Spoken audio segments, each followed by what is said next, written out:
Welcome to Peers, political economic elemental researchers and strategists. At Peers, we stand as your all-in-one partner, adept at steering you through the intricate realms of politics, economics, and business. Join us at Peers, where our seasoned team with expertise in politics, economy, business, and law is committed to your success. Together, we will navigate the future, making informed decisions that lead to lasting impacts. Follow us on Facebook, X, and LinkedIn to stay informed about how we can help you achieve your goals. Previously on Episode 13, Realizing the Blue Economy, Promising Local Initiatives. To tell the people of what is all this project or this program or this framework in Blue Economy. We need to educate the leaders of what is to be done, like establishing a system. The government, currently our government have fragmented or isolated programs. One will do this, the other will do this, and there is no such thing as convergence. But how we are going to start, let us educate first our communities, our leaders, or our general public, so that if the leaders will establish what we call a framework, although I understand we do not have yet framework for Blue Economy, but it is already stated in the Philippine National Development Program from 2022 to 2028. It is already there. There must be a coherence between this target framework and the regulatory or the different laws and regulations that we are going to set up in the Blue Economy. Another important thing in the part of education is also the social preparation of what is in the grassroots. No matter how good is the economic program, if our grassroots or our general public, our constituents, they do not understand of what is behind this program, what is the future of this, then it is difficult to start. Earlier, before the Blue Economy was concepted, there was already a research funded by FAO, United Nations. When we studied Samarsi, have studied on the impact of trawler fishing, and we see that there is a loss of biodiversity and a little of benefit that we can derive from these resources because of non-selective gear being applied. But the thing is, it's not only Samarsi or Erong-Erong or Silangang Bay, but it's a global phenomenon that there is already a decline. FAO Supea reported that half of the oceans and resources is being now depleted, and therefore there is a need to have a paradigm shift from hunting to farming. When we say farming at sea, it's about now aquaculture worldwide. It's a worldwide accepted theory. Now, the framework is to execute all these things. We need to have a multi-stakeholder collaboration, because the framework of ecosystem approach to fisheries management entails three actors, like the ecological well-being, the human well-being, and good governance. Above all is good governance. And therefore, we need to, as Dr. Gumba mentioned about structured operation of fisheries management, is very, very necessary. But the bottom line always is based on science. All decision-making policy should be based on science. And as a researcher, I think we provide necessary technological breakthroughs, like adapting new technology, shifting from traditional culture method into a more resilient and more adaptive to climate change. And there are already ripe technology that each LGU should adapt. Now the thing is, we need only to institutionalize the what so-called blue economy. Now, along this one, there must be a research. This is the basic research. For example, if we are going to do a project on this technology, let's start on the basic, on the data science. How much resources DARAM has. Now, in the current technology, we have like the artificial intelligence. We already have a quick data generation, like the use of machine learning to get of how much is, for example, in Kandiwata, which is already functional. Nandiyan na, binivisit na yan ng mga tao. But how are we going to adapt the blue economy in this thing? We are going to start on, if I am the tourist, what can I get from Kandiwata as a resource? So we are going to start on that basic alone. So this example, we need to establish a research, a very small research, but what is the development along the side? So if I am the tourist, I will have, let us say, kukuha ako ng fish doon, kakainin ko yung fish, but I cannot get. Magbaon pa ako para ako makakain doon because we do not have a data. Now, if we are going to have a specific data on this, and then this is the basic research, siguro mga 3 araw we can get this one.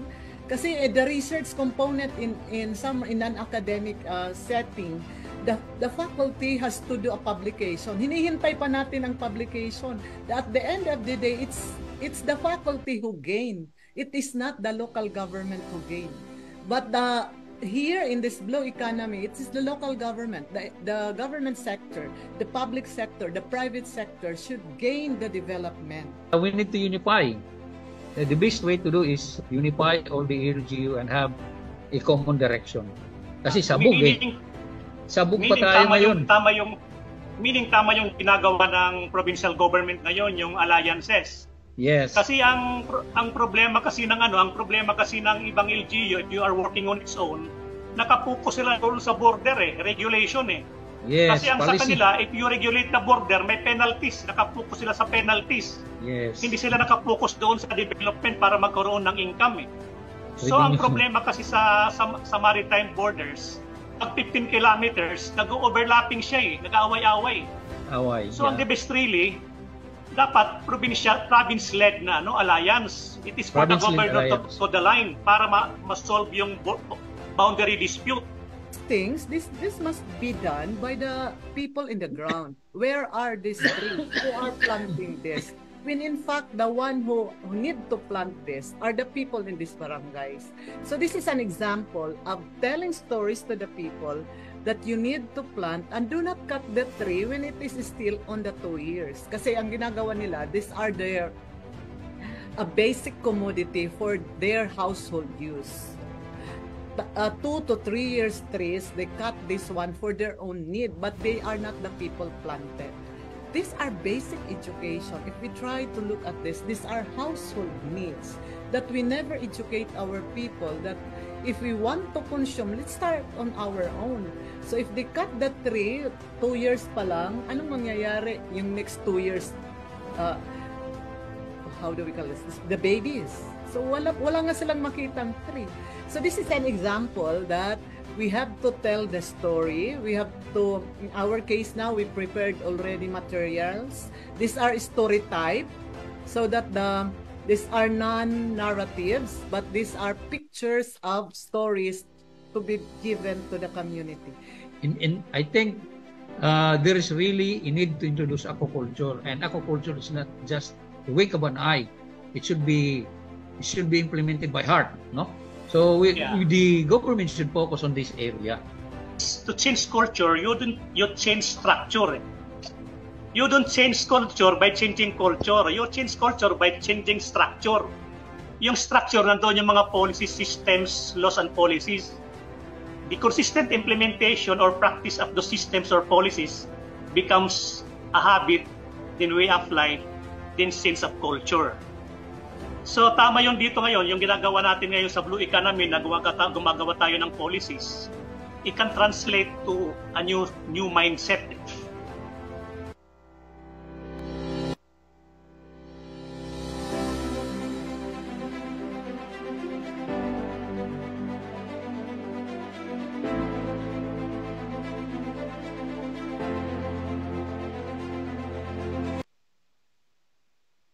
Good morning, everyone.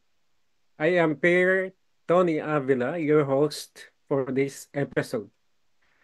Today, we'll be exploring the immense potential of Mindanao, focusing on its economic growth, agricultural progress, socio-cultural transformation, and impact of environmental and geopolitical challenges.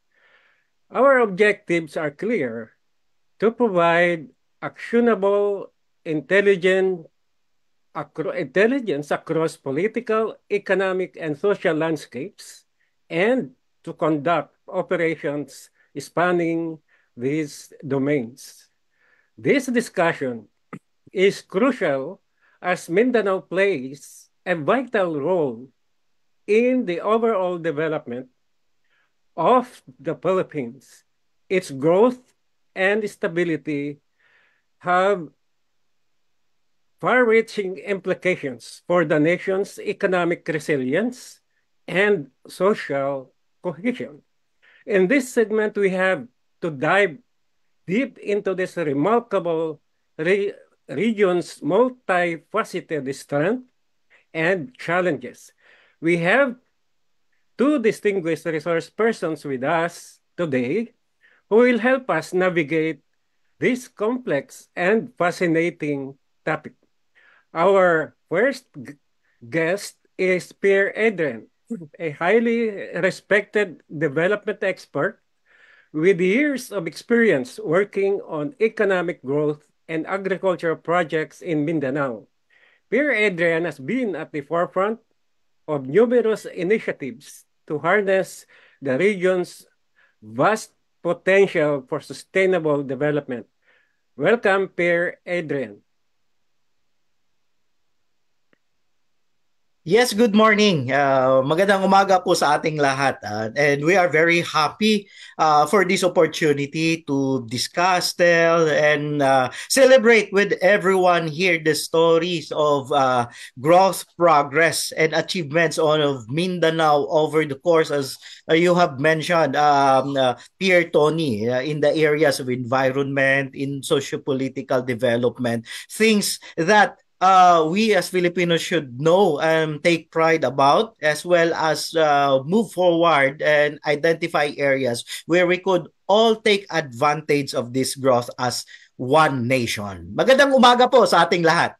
Thank you, Per Adrian. And our second guest is a seasoned legal and security expert specializing in Mindanao's socio-political landscape and security challenges.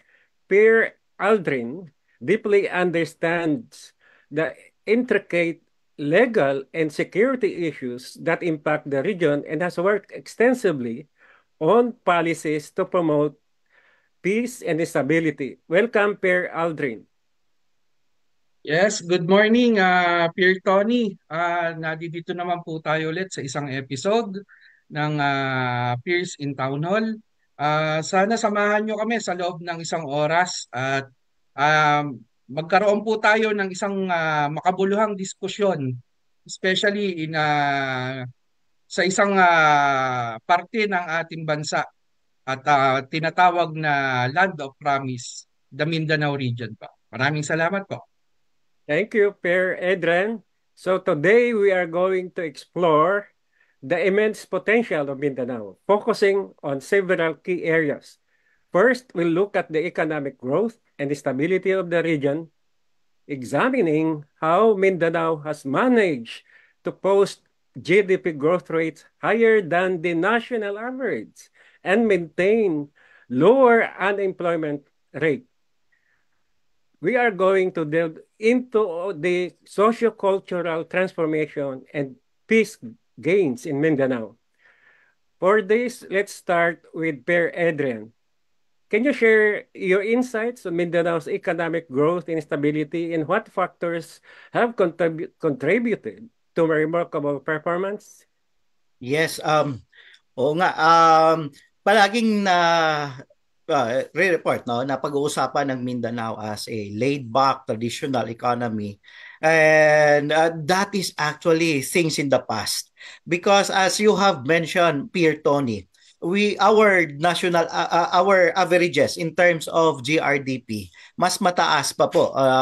7.2% ang national. We would post 7.6% in terms of GRDP for the whole Mindanao, composed of the 6 regions. Well, just very recently, yung 5.7% no, na first quarter GDP of the nation, medyo bumaba po yung Mindanao, but it is not that far behind because it is 5.2% no, in contribution to the national. So what we are saying here is that hindi po malayo yung ginagawa ng Mindanao sa kabuuang paglagod ng Pilipinas. And ano po yung malaking contribution ng Mindanao? Unang-una is sa pagkain.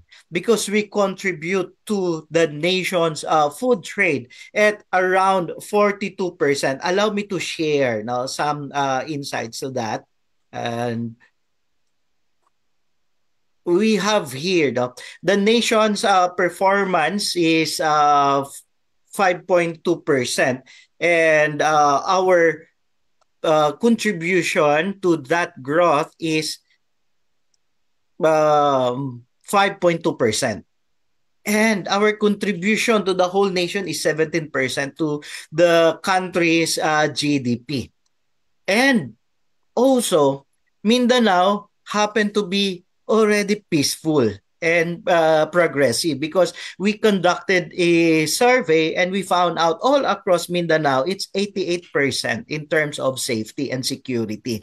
Yun po yung sitwasyon dito. Very safe po. It's 88% all across the 6 regions.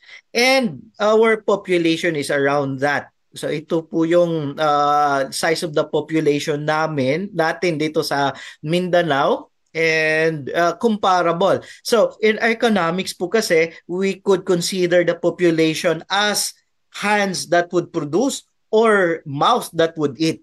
And you would see here na we have a huge market base for the whole country. Ito po yung sinasabi ko kanina, 36% of the country's farmland is coming from Mindanao. And so therefore, we have a vast land para po sa pag-produce ng pagkain. And given the 36% country's farmland, we contribute to the nation's food production at around 42%.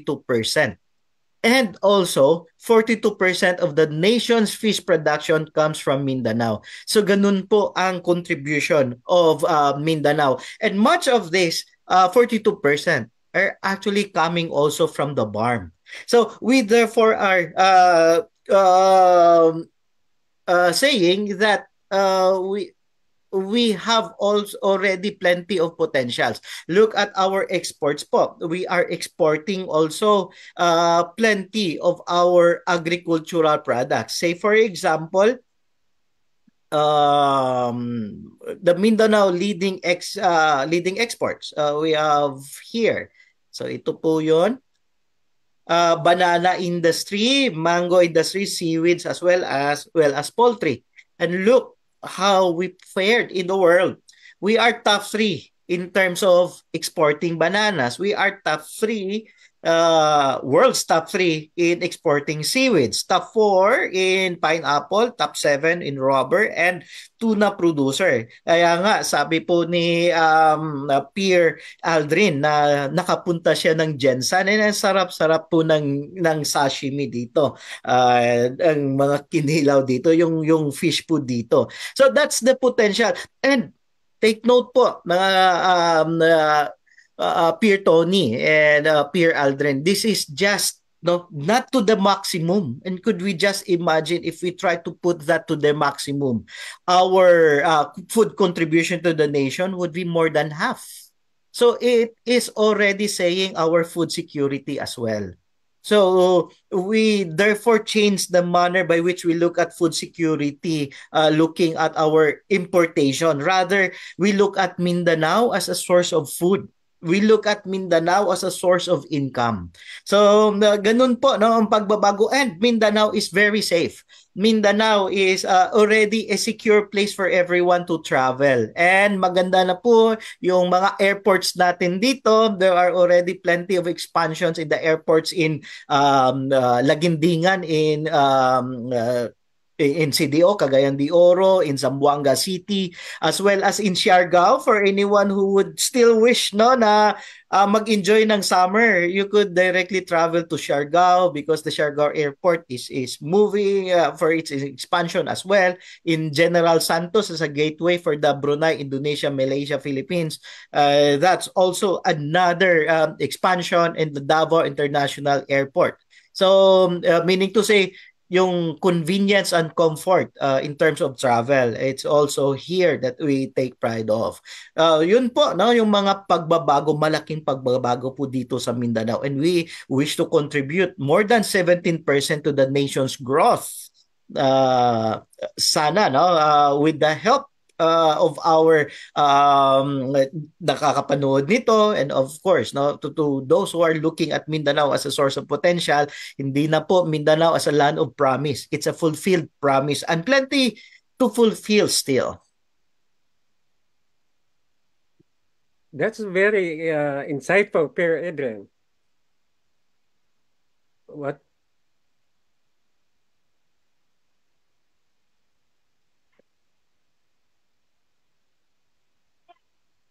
Mindanao's natural resources and strategic location drive Mindanao's economic performance, really. Could you shed light on Mindanao's socio-economic, cultural transformation and peace gains, Phil Adrin? How have initiatives like establishing the BARM and the peace processes impacted the region?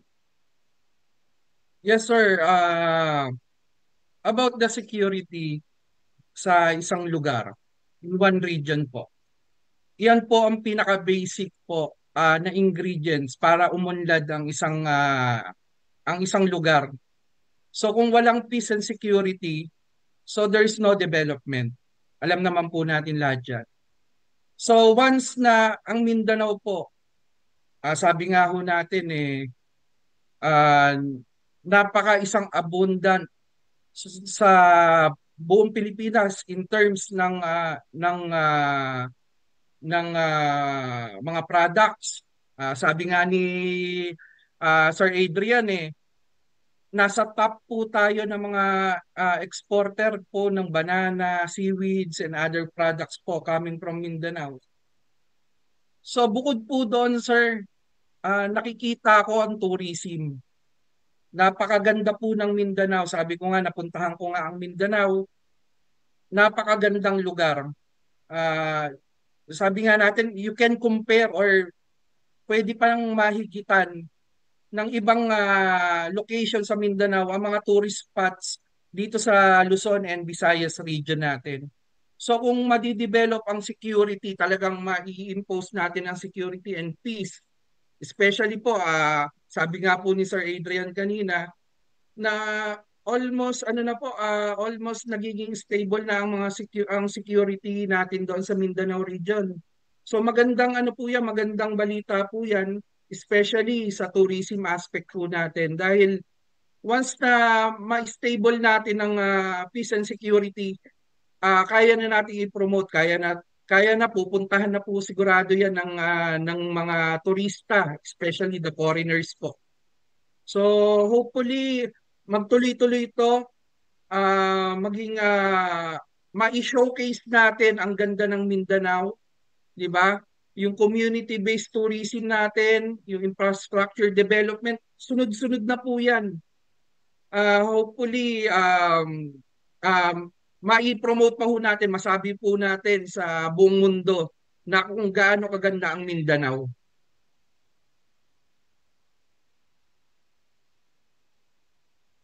Thank you, Per Aldrin.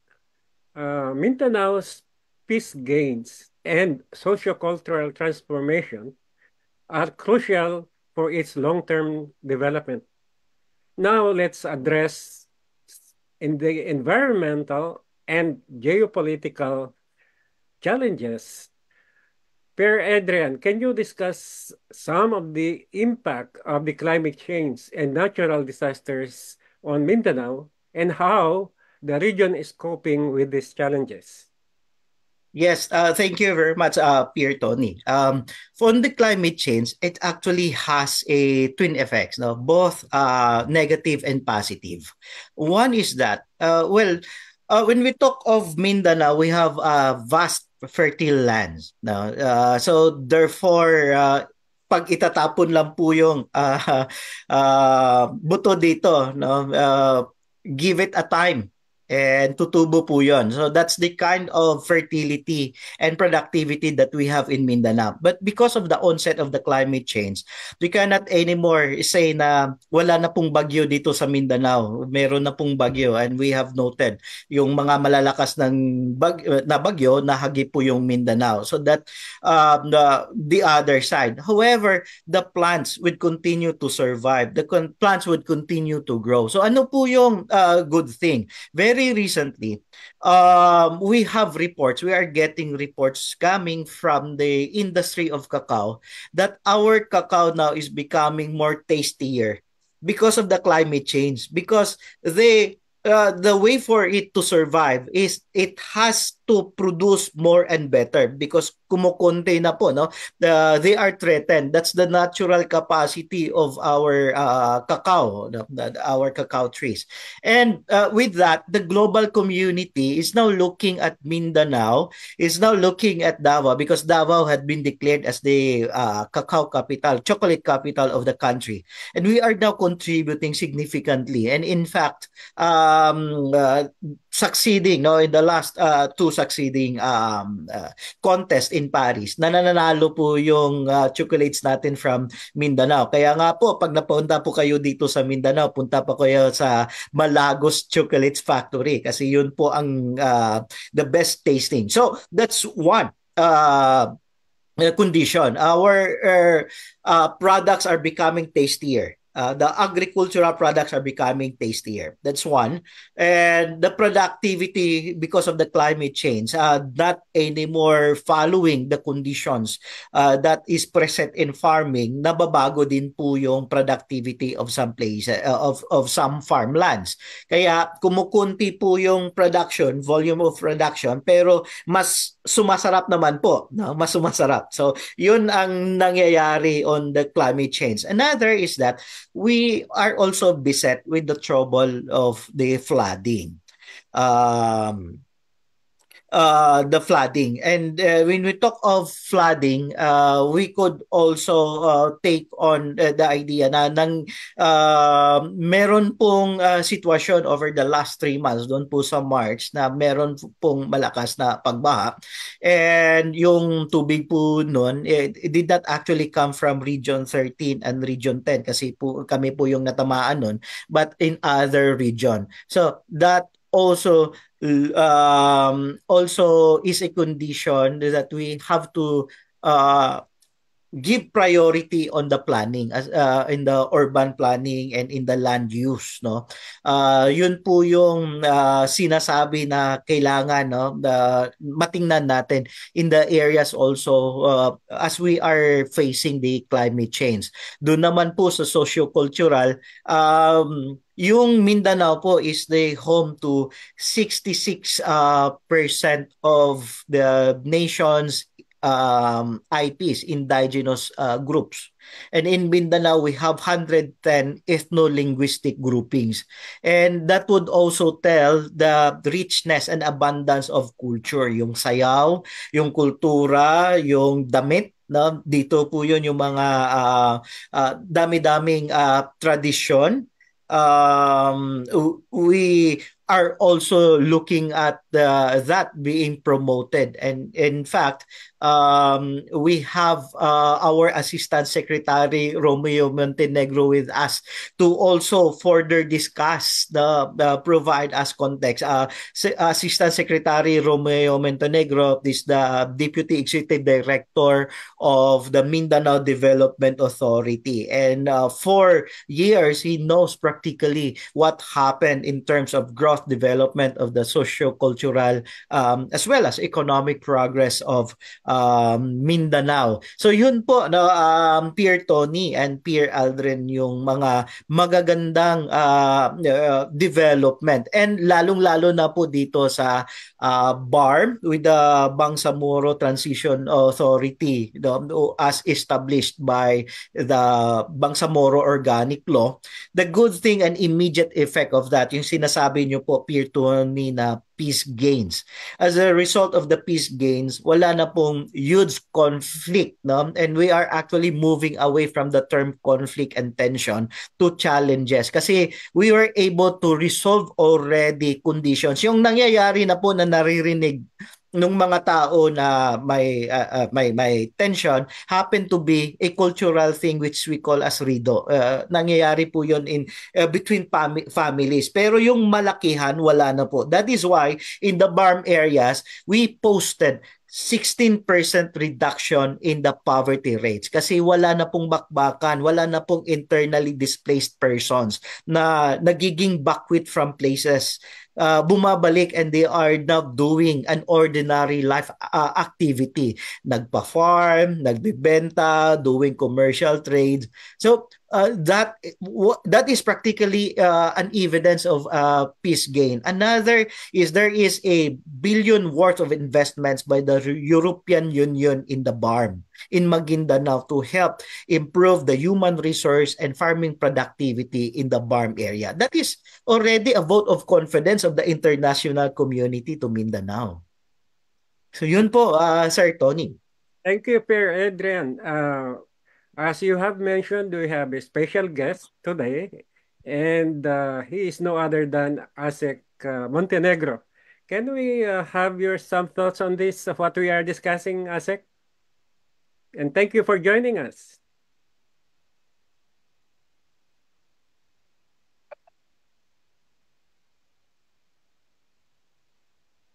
Anyway, while waiting for Asek Montenegro, I think we are discussing about the potentials of Mindanao and as well as some of the challenges.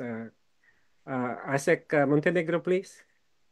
Ay, magandang araw po and thank you very much for this opportunity. I have first seen this in one of your discussions shared to me by Dr. Adrian, of course, my colleague at Minda. And I am glad that there is this forum, there is this conversation, because this is exactly what we needed in terms of communicating Mindanao. Mindanao has been heard in a different light, in a different context for several decades. Kidnapping, Abu Sayyaf, war zone, and everything else. And that's why many of our embassies used to categorize Mindanao as a high-risk area and therefore limiting the opportunity for us to receive foreign direct investments because takot yung investment come to Mindanao. But that has practically changed, especially with the establishment of the Bangsamoro Autonomous Movement. And that has practically changed as well in terms of the new transitions that we're seeing now in many of what we used to confer or what we used to refer to as conflict-affected areas or KAAM. With many of these areas, even today, the focus, the center of production. So when you hear about the word Patikul in Sulu, that's the hotbed of armed clashes between government and troops, particularly Marines and MILF, ex-MNLF, and several other conflict lines in those areas many years ago. But today, when you check about Patikul, what you would be seeing on Facebook are coffee shops along the beach line every night having a dynamic and robust activity. In fact, Marines had pulled out an entire battalion in Sulu and deployed to somewhere else in the Visayas because there's no more justification for them to stay there. So we have seen many of this transforming in Mindanao. And I'm glad that this discussion would help us convey that story of Mindanao that has transformed because until today, unfortunately, marami pa rin sa ating mga kapatid sa Maynila. Natanong nga ako last year, may mall ba kami dito sa Mindanao? Or is it safe to come down to Davao, for instance? We used to have this biased perception because unfortunately, this was how Mindanao was portrayed at the national media. We had a project before with Carol Argilias doing a study of how national media reports about Mindanao, and 8 out of top 10 stories about Mindanao for a period of 6 months. That was about 15 years ago. 8 out of stories about Mindanao are about conflict, about war, about kidnapping. The only time that Mindanao had the headlines on the positive light was when Manny Pacquiao won over Marco Antonio Barrera. For an entire week, even in the international wires, Mindanao was portrayed on a positive light because this is the hometown of course, former senator and boxing legend Manny Pacquiao. So this is how we would want this time around to portray Mindanao. And idagdag ko lang doon sa shinare kanina ni Doc Adrian in terms of the stories of economic transformation. One story untold about Mindanao, especially from the outside audience, is how Mindanao historically been tied up, linked, integrated to our brothers in Indonesia and Malaysia. And in fact, had we not been discovered in 1520s, 1500s by Magellan, for instance, or Magellan or the Spanish conquistadores have not stumbled about Philippines or Mindanao or Leyte or parts of Luzon, then today we could either be Bruneians or Malaysians or Indonesians or sharing that culture, because this is who we were centuries ago. And that's why this is how we should be moving forward. The last 30 years of BIMP Iaga or Brunei, Indonesia, Malaysia, Philippines is no longer important. What matters is the next 30 years moving forward for the region, because Mindanao is part of this sub-regional cooperation, which accounts for more than half of the global output of three crops. We are the largest concentration of palm oil, rubber, coconut, coffee, cacao. Doc Adrian earlier shared about how Mindanao is figuring out globally in terms of number 3 in seaweeds, number 4 in canned pineapples, number 7 in tuna. This is being complemented by how strong our neighbors are as well. Indonesia and Malaysia accounts for the global output of palm oil, where 132 countries becomes immediately their market, including Philippines. Pang-fifth po tayo, major importer of palm oil from Indonesia and Malaysia. And that's why they've been wanting to also help us plant our own palm oil production in the established areas of North Cotabato and Agusan, for instance, so that at one day soon, we will not be reliant on imports from their palm oil, but by our own sources. When you talked about several other commodities, especially in the aquaculture, Mindanao is part of the global coral triangle in the BIMP Iaga. This is the Amazon of marine biodiversity, the richest of all species of marine biodiversity is located within this coral triangle, for which BIMP Iaga is part of, for which Mindanao, particularly the Sulu Seas, is part of. We are a global leader in tuna, especially with Philippines and Indonesia, and world supplier of seaweeds, particularly Mindanao, Palawan, the Sulawesi areas, and parts of Malaysia.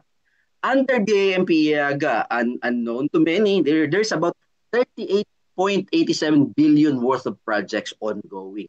3 bridges in Tawi-Tawi, the major road projects that are now being built in Western Mindanao Corridor, plus the improvement of ports that we hope can be worked out soon, so that we would be able to establish a faster movement of goods, people, and services by way of having better ports, which unfortunately lagging behind the rest of our neighbors in terms of capacity and ability to handle faster transactions.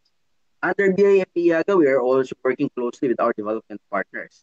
ADB has been all these years providing the necessary technical assistance and financing for many of the big ticket projects in the BIMP Iaga. Human resources in terms of skills training with their innovative technologies is being supported as well by China as a development cooperation partner. And so with South Korea, which currently is on its 4th year of BIMP Iaga Korea Cooperation Fund, where for the last 4 years had been able to fund around more than 15 Mindanao-based startups, farmer cooperatives that had been able to implement projects that are eventually gaining ground and traction as a BIMP Iaga economic activity project. We also have Japan and Northern Territory, Australia. Under BIMP Iaga, we work closely in terms of our being directly, historically connected with these corridors. In fact, there is no other part of the Philippines much closest to any other ASEAN country than BIMP-Yaga in Mindanao. That's why when you are in Turtle Islands, municipality of Turtle Islands in Tawi-Tawi, you can already swim across the border. Kaya nga hanggang ngayon, our government is still not giving up, has not abandoned that historical claim that we have within Sabah. And that has been a policy that is being kept by our Department of Foreign Affairs. But nonetheless, that's a political issue. PIMP-Yaga is about economic cooperation. And hence, over the years, when they've been able to leverage on this. In terms of justifying to national government, why is Davao Airport important? Why is Zamboanga Airport important? Why is General Santos Airport and ports important? Because we are not just part of Mindanao or part of the Philippines. We represent a bigger market across BIMP-Yaga and across ASEAN.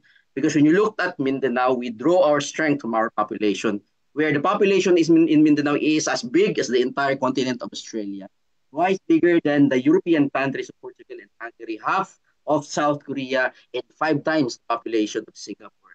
Therefore, with our continuing efforts to consolidate our products, to value add, bring the products up the value chain, and complement with what our neighbors have in the BIMP-Yaga, then we can leverage on penetrating other bigger market destinations as historically been done by Mindanao.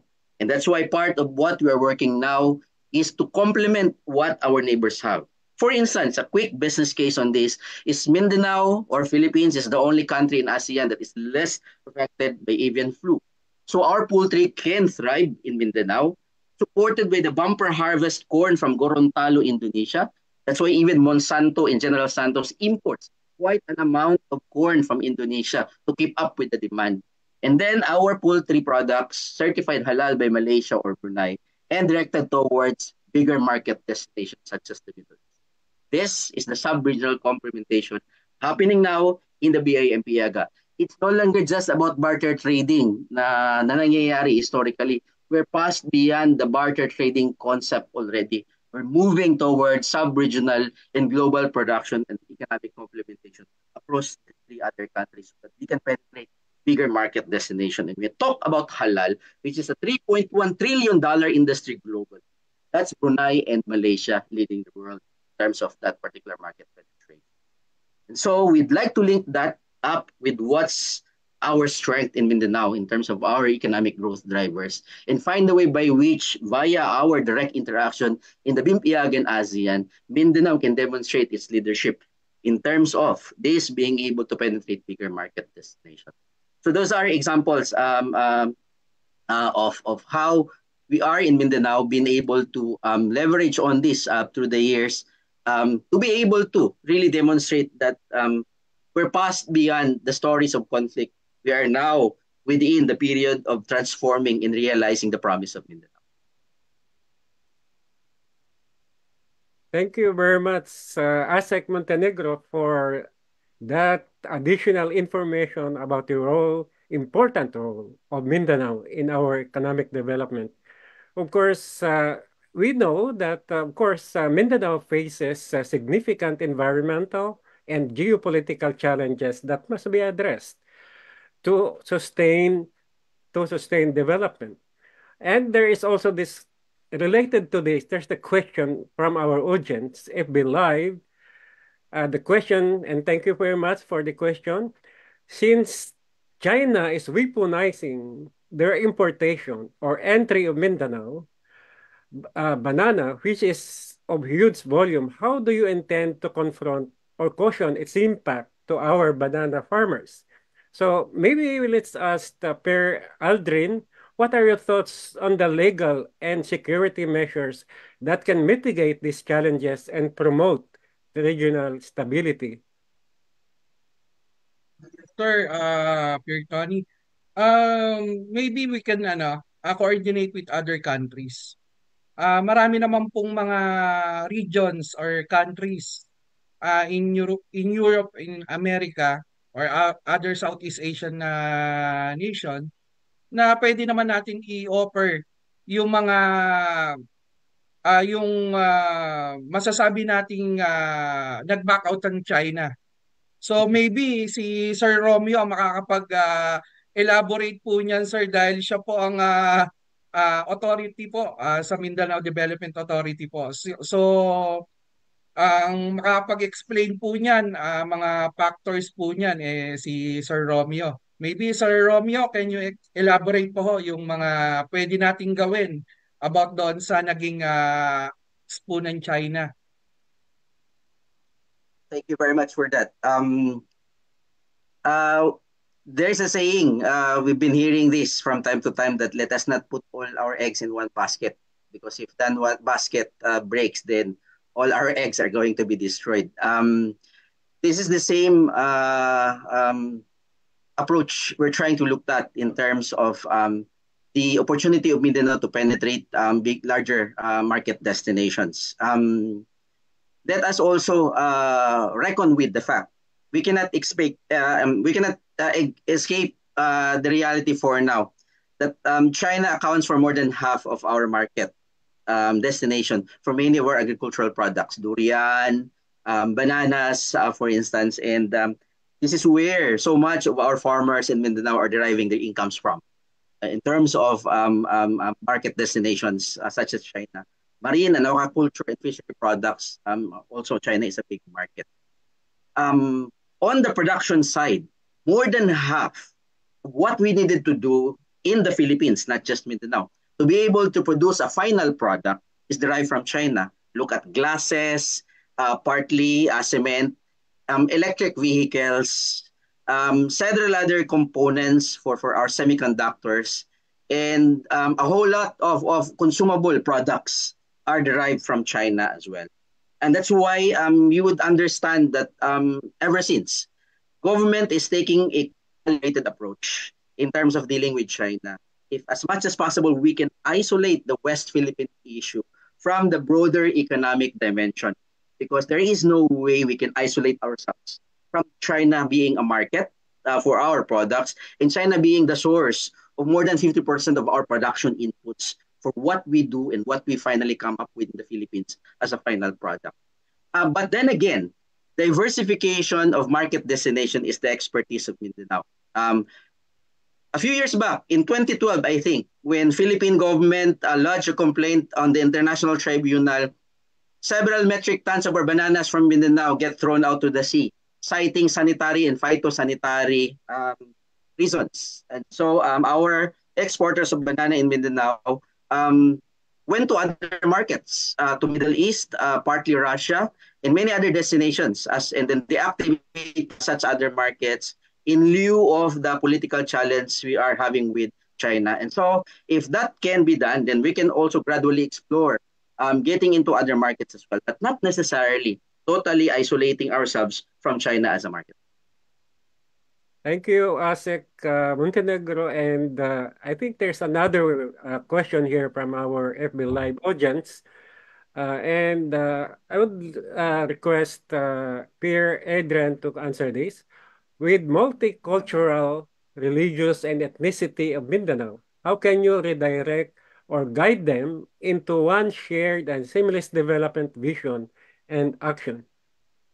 Yes, for one, that multicultural, religious, and ethnicity feature of Mindanao did not really cause problems of division. That is an impression of all others coming, outside of Mindanao, because it never is. That's why there are plenty of blending among ethno-linguistic groups, creating 110 ethno-linguistic groupings. So that's one. There is already that kind of peaceful coexistence among various groups. No, there are 11 huge ethnic groups in Mindanao. Now, in the Mindanao Development Authority, we have what we call as the Mindanao Development Agenda 2023-2028, and one of which, particularly Agenda 1, really looks at the welfare, people's well-being. And part of that, and it is even a moving program now, a program for the indigenous communities to advance their development concerns, as well as productivity for income sources. That's what we are already having in Minda. Now, so looking at one shared and seamless development, we consider ourselves as Mindanaoans. Everyone here, the 26.7 millions Mindanaoans, consider ourselves. No? We might be professing different cultures, but we always are at peace with each other. The thing in the past of the constant rift, that was a result also of many all other things that had happened in the past. But with the onset of the policies that were provided in support of the national government, we are already moving to one direction. Perhaps Assistant Romeo Montenegro could tell us about the program on the indigenous peoples, which actually is moving forward already. Asekyo? Thank you, Dr. Adrian. Let me just refer everyone to the map. This is the logo of Minda, which in itself explains for how we are working on vigorously for an integrated Mindanao. There is one Mindanao regardless of cultures and diversity. That's why 6 regions in Mindanao, 9, 10, 11, 12, 13, including the BARM, had been integrated as one. Mindanao Development Authority also pursues social cohesion. That's why in our Mindanao 2020 Framework Development Plan and the updated Mindanao 2030 Development Agenda, social cohesion is very much figuring out in many of our development interventions. This is the only plan that has been cited by the National Historical Commission as being able to integrate culture in the development undertakings. The designs of the buildings, the designs of the infrastructure should be able to promote and integrate the Mindanao culture. And so that moving forward in the next generations, we would be able to really demonstrate our ability to showcase the rich culture of Mindanao. That's why this is part of what we're doing in terms of promoting our rich culture and history. Mindanao as well is leveraging on the rich culture of our indigenous peoples that for the last several decades had been eased out in the picture in terms of development. But this is the opportunity for us now with the many programs put forward by the government, unfortunately challenging ones, to be able to harness their culture, find a way by which development in these areas are able to integrate indigenous cultural practices so that being very much identified as a culture, as an identity, even so that we are looking at the transformation of this community. So we have strengthening the indigenous peoples in Mindanao project being implemented by MINDA, where we work with all other stakeholders, including particularly the NCAP and the development partners, the ODA community, to find a way by which specific activities and programs can be implemented that do not deviate from the traditional cultures of many of our indigenous peoples. And so with some other activities and initiatives being done in the Bangsamoro areas with the Barn government, maintaining the integrity of their cultures while we implement development initiatives. Thank you very much, Asik Montenegro. And we're lucky he is one of our guests here because this is the last question that we got from the audience. And I think Asik Montenegro mentioned about BIMP Yaga. And so this question is, the Tawi-Tawi cluster is perfect for air safari tourism. It will cater high-end market that will transition as investors. Why not integrate as one of the catalytic projects of BIMP Yaga? Your thoughts on this, Asik Montenegro? Thank you, Sir Tony. These areas in Mindanao, particularly the island provinces of Basilan, Sulu, and Tawi-Tami, all these years, even up to this point, remain to be perceived differently than the rest of Mindanao in terms of appreciation of safety and appreciation of security. But what we have been conveying and communicating in the last recent years is that these areas definitely are no longer what they used to be 10, 15, 20 years ago. In Tawi-Tawi, for instance, we have a spot there called the Maldives of the Philippines because the beaches and the pristine areas and islands are actually comparable to what we see in the Maldives. Question is, sino ba ang pumupunta sa Tawi-Tawi? Or who would dare go to Tawi-Tawi, for instance, coming from Manila because of that perception? But for us here in Mindanao, that is exactly what we're trying to work out. That's why with the support of some other stakeholders, last year we've been able to assist PAL mount the direct flight between Cotabato City and Tawi-Tawi or Bungao, aside from the Zamboanga-Bungao as means of connectivity. In the next few months, there's going to be several other new resorts, world-class, comparable to what we see in Boracay in terms of socioculturally integrated designs of resorts being launched in Tawi-Tawi. And to get many of our workers in Tawi-Tawi scale up and upgrade themselves as well at par with international standards, so we're linking them with the major tourism players here in Davao in terms of training, in terms of skills, so that they would be able to handle potential influx of tourists in the coming years with that level of skills and competency that is as par in the global standards, which is at the moment kulang pa talaga in Tawi-Tawi. Tawi-Tawi also definitely offers so much in terms of pilgrimage tourism. Sheikh Maktoum, the first ever Muslim connection established for the Philippines, was right in Tawi-Tawi. That's why Sheikh Maktoum, a Middle East, a Saudi-based or Middle East-based Muslim that had since been able to really propagate Muslim religion, Islam in the Philippines by way of that route, has been constantly given honor. And that's why a mosque and several other National Historical Institute cited facilities had been built in the area. And this is where we also wanted later on to demonstrate, to link Muslim culture with the opportunities for tourism, because this is exactly what we see across the border. When you are in Malaysia, when you are in Brunei, and when you are in Indonesia and that part of Borneo. And we'd like Mindanao, particularly Tawi-Tawi, to be part of the tourism circuit loop that caters into diverse markets, for instance, for tourism. And hence our continuing efforts to mount that direct connectivity between Tawi-Tawi and across the border. To connect later on to the bigger Borneo Island, because in the next 10 years, when you look at this map, particularly in the Nusantara part, the new capital of Indonesia shall have been relocated. It's now about 20% completed in terms of their preparation. But in the next 10 years, they are targeting that the entire capital of Jakarta shall have been transferred already to the new capital in Nusantara. That's in eastern Kalimantan of Indonesia. And that's just few hours away from Mindanao in terms of connectivity.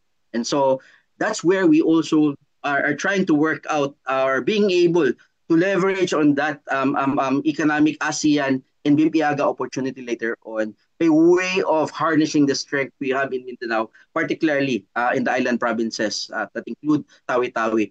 Tawi-Tawi also on the daily basis is being visited or being traversed by around 1,500 vessels every month in terms of that particular connectivity, particularly the Strait of Cebu. So pursuing and proposing for a hub and a ecozone and freeport zone in Tawi-Tawi that is very much comparable to how Singapore has been through these years, presenting itself and positioning itself, is also something that is very much viable for Tawi-Tawi in the BIMP-AGA. So these are among those that we continuously worked out.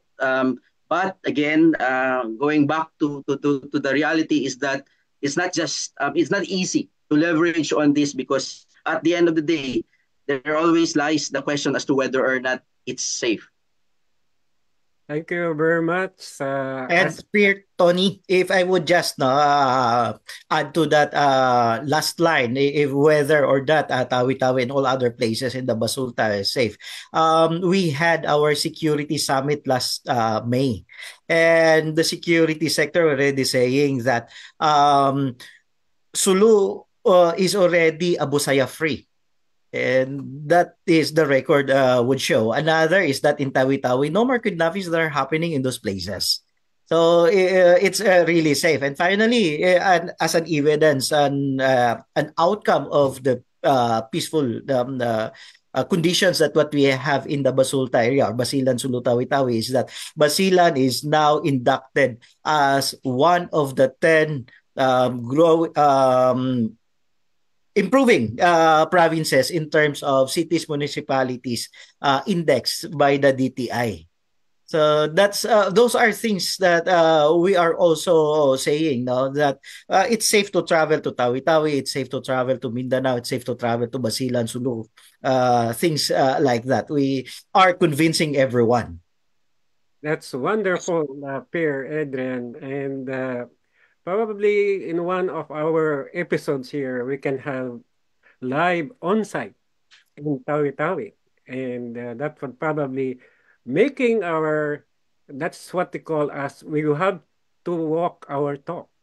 You know, if we will be there on site, then we will show to the people what we are talking about, that it is safe and it is that we can do business there in Tawi-Tawi, most especially, as you mentioned, Tawi-Tawi. I really hope we have a lot of time. I know there are a lot of things that we can discuss about the potentials of Mindanao and its contribution to national development. However, since we have only limited time, probably we can have another episode for that. And so thank you very much, Pierre Adrian, Pierre Aldrin, and most especially to ASEC Montenegro for your insightful contributions today. As we reflect on our discussion, it's clear that Mindanao stands as a pivotal juncture in its history. The region's vast potential for economic growth, agricultural prowess, and sociocultural transformation cannot be overstated. Mindanao's resilience and progress are not just a testament to its natural wealth, but also to the indomitable spirit of its people. We have learned that Mindanao's economic landscape is evolving, driven by strategic investments, robust agricultural production, and burgeoning tourism. However, this growth must be matched by efforts to address the environmental challenges of climate change, natural disasters, and geopolitical tensions. The peace gains and socio-political stability achieved through establishing the Bangsamoro more autonomous region in Muslim Mindanao are monumental steps forward. However, maintaining and building upon these gains requires continued commitment and collaboration from all stakeholders. In confronting the future, we must embrace a holistic approach that integrates sustainable development, environmental stewardship, and inclusive growth. Mindanao's journey is not just its own. It is a crucial chapter in the broader narrative of the Philippines. The stories of transformation and resilience in Mindanao should inspire us all to strive for a more equitable and prosperous future for the nation. Let us commit to supporting Mindanao development by fostering a culture of peace, sustainability, and innovation. By leveraging the region's strength and addressing its challenges head-on, we can ensure that Mindanao remains a beacon of hope and progress. Thank you to our audience for joining us today. Thank you to all our resource persons, and let us all take the insights shared here and work toward realizing Mindanao's full potential for the benefit of all Filipinos. We can build a brighter, more inclusive future for our beloved nation. Stay tuned for more discussion. Good day, everyone. Thank you to all.